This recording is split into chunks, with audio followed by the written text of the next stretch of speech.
Hello everyone, welcome to Off Track Education, the number one spoken English institute in Kolkata. আজকে আমরা শিখবো কিছু basic versus advanced English vocabulary. তো একটা একটা করে শব্দ আমি বলছি। প্রথম শব্দটা হলো tire. Tire in advanced English is exhausted. Tire কে আমরা অ্যাডভান্স ইংলিশে এক্সস্টেড বলি। Sentence with exhausted is she returned home exhausted from work. She returned home exhausted from work. Second word হলো লেজি। লেজি কে আমরা অ্যাডভান্স ইংলিশে বলবো ইনডোলেন্ট।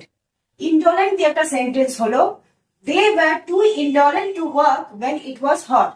They were too indolent to work when it was hot. আরো দুটো শব্দ আমি দিচ্ছি। শো, শো এর অ্যাডভান্স ইংলিশ হচ্ছে ডেমনস্ট্রেট। কন্টিনিউ, কন্টিনিউ এর অ্যাডভান্স ইংলিশ হচ্ছে প্রসিড। নাও তোমরা এটা দিয়ে দুটো সেন্টেন্স বানাবে আর কমেন্ট সেকশনে কমেন্ট করবে। Thank you for today.